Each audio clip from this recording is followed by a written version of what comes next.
நேபுகாத் நேச்சாரை எடுத்து பாருங்க. 2ஆம் அதிகாரத்திலிருந்து கர்த்தர் அவங்ககிட்ட பேசிக்கிட்டே இருக்கிறார். 3ஆம் அதிகாரத்தில் திருப்பி ஒரு தப்பு செய்வான், திருப்பி 4ஆம் அதிகாரத்தில் இன்னொரு தப்பு செய்வான். இப்போ கர்த்தர் அவனோடு கூட பர்சனலாக பேசுகிறார். 2ஆம் அதிகாரத்தில் தானியேல் வழியாக பேசினார், 3ஆம் அதிகாரத்தில் ஷாத்ராக் மேஷாக் ஆபேத்நேகோ வழியாக பேசினார், 2ஆம் அதிகாரத்தில் வெளிப்பாடு, 3ஆம் அதிகாரத்தில் தரிசனம். இதெல்லாம் பார்த்த நேபுகாத் நேச்சார் மனம் திரும்பல. திருப்பி சொன்னான், நான் கட்டிய மகா பாபிலோன்.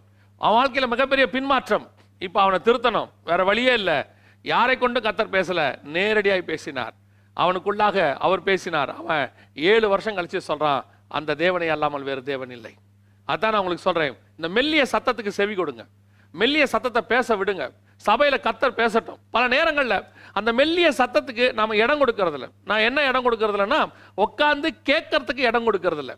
ஒரு இடத்துல போய் நம்ம உட்காரணும் இல்லையா? இப்போ எலியா போய் ஒரு குகைக்குள்ள உட்கார்ந்து இருக்கிறாரு. அந்த குகைக்கு வெளியே எத்தனையோ சத்தம் கேட்குது. எந்த சத்தமும் எலியாவுக்கு பயத்தை தான் உண்டாக்குகிறது, எந்த சத்தமும் அவனுக்கு மனமாற்றத்தை உண்டாக்கவில்லை. அவன் நினைக்கிறான், ஐயோ கர்த்தர் பட்சிக்கிற அக்கினியா இருக்கிறாரு, பெரிய பூமி அதிர்ச்சி கேட்குது, ஐயோ இங்க பெரிய காரியங்கள் நடக்குது எல்லாம் சொல்றான். ஆனால் அந்த இடத்துல அவனுக்கு அது மனமாற்றத்தை உண்டாக்கவில்லை. அவனுக்குள்ள எந்த ஒரு பெரிய மனமாற்றத்தை அவனுக்கு கொண்டாடவில்லை. காரணம் என்ன? அந்த மெல்லிய சத்தம் தான் அவனுக்கு மனமாற்றத்தை கொண்டு வரும். கர்த்தர் பார்த்தாரு, எந்த சத்தத்தினாலும் ஏற்படாத மாற்றத்தை நான் மெல்லிய சத்தத்தில் அவனுக்கு கொண்டு வருவேன் என்று விரும்பினார். இன்னைக்கும் ஆண்டவர் சபைக்கு அதை தான் பேச விரும்புகிறார். நீ உட்கார்ந்து கொஞ்சம் ஆராய்ந்து பார், கொஞ்சம் ஆண்டவருக்கு டைம் கொடுங்க.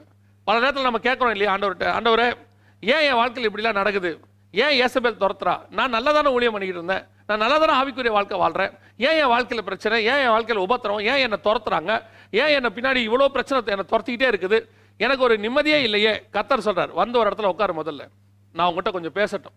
ஏன்னா நம்ம ஓடிட்டே இருக்கும்போது நம்ம செய்கிறது எல்லாமே சரிதான், நம்ம ஊழியம் பண்ணிகிட்டே இருக்கும்போது நம்ம பண்ணுறது எல்லாமே கரெக்ட் தான், கையில் காசு இருந்து மெண்டலில் பிளான் இருந்துச்சுன்னா நம்ம செய்கிறது எல்லாமே கரெக்ட் தான். நாம் எப்போவுமே உட்காந்து கர்த்தர்கிட்ட கேட்குறத அந்த அந்த சுபாவம் இல்லை. அப்படி ஓடிட்டே இருக்கிற நம்மளை ஒரு இடத்துல கர்த்தர் உட்கார வைக்கிறார். யோசிச்சு பாருங்களேன், ஆகாபுக்கு சவால் விட முடிஞ்ச எலியாவால் ஏசபேலுக்கு சவால் விட முடியல பாருங்களேன். ஆகாபு ஒரு பெரிய சேனை ராஜா, ராஜாவுக்கு சவால் விடுறான் எலியா, நீ தான் இஸ்ரவேலை கலங்க பண்ணுகிறவன். தைரியமா சொல்றான், நான் எலியா வந்திருக்கேன், போய் வர சொல்லுங்கிறான். அப்படிப்பட்ட ஒரு எலியா அவனுடைய மனைவியின் சத்தத்தை கேட்டபோது, அவன் மனைவி சொன்னது அவன் கேள்விப்பட்ட போதுன்னு இருக்கு, அந்த சத்தத்தை அவன் கேட்டபோது அவன் பயந்து போய் குகையில் ஒளிந்து கொண்டான். காரணம் என்ன? பல நேரங்களில் நாம் ஓடிக்கிட்டே இருக்கிறோம், பயங்கரமான மினிஸ்ட்ரி, பயங்கர பிஸி. சிலர்லாம் சொல்றாங்க, நான் உட்காந்து ஜோம் பண்ணுறதுக்கு நேரம் இல்லை, பைபிள் வாசிக்க நேரம் இல்லை. ஏன் குடும்ப வாழ்க்கையில் இருக்கிறவங்க கூட சொல்றாங்க, காலையில் எழுந்திரிச்சா நைட்டு வரைக்கும் வேலை வேலை வேலை, எங்களுக்கு உட்காந்து ஜெபம் பண்ணுறதுக்கு கூட நேரமே இல்லை. உன்னை கர்த்தர் உட்கார வைப்பார். ஒரு இடத்துல ஏதோ ஒரு பிரச்சனை வரும், நீ உட்காருவ, ஏதோ ஒரு சோதனை வரும், நீ கண்டிப்பாக உட்காருவ, ஏதோ ஒரு இடத்துல கர்த்தர் உங்களை உட்கார வைப்பார். ஏன் தெரியுமா? நீங்கள் உட்காந்தீங்கன்னா தான் அந்த மெல்லிய சத்தம் கேட்கும். உங்களை சுற்றி நிறைய சத்தம் கேட்டுக்கிட்டே இருக்கிற அந்த மெல்லிய சத்தத்தை கேட்குற இடத்துக்கு நீங்கள் நானும் வரவே இல்லை. அந்த இடத்துக்கு கர்த்தர் வர வைப்பார். அந்த மெல்லிய சத்தத்துக்கு வர வச்சுட்டு கர்த்தர் சொல்லுவார், எலியாவே உனக்கு இங்கே என்ன வேலை? இப்போ தான் அவனுக்கு உணர்த்துறார் ஆண்டவர், நீ என்னப்பா செஞ்சுக்கிட்டு இருக்கிற, நீ எப்பேற்பட்டதான ஒரு மனுஷன், நீ உலகத்தை கலக்கின ஒரு மனுஷன், நீ ஒய் யூ ஆர் ஹியர், நீ எதுக்கு தேவையில்லாமல் இந்த இடத்துல நின்றுட்டு இருக்கிற? இதுதான் கர்த்தர் எலியாவை கேட்ட கேள்வி. இப்போ தான் எலியாவுக்கு தெரியுது, நான் இரவும் பகலும் 40 நாள் தப்பான ஓட்டம் ஓடி இருக்கிறேன்னு.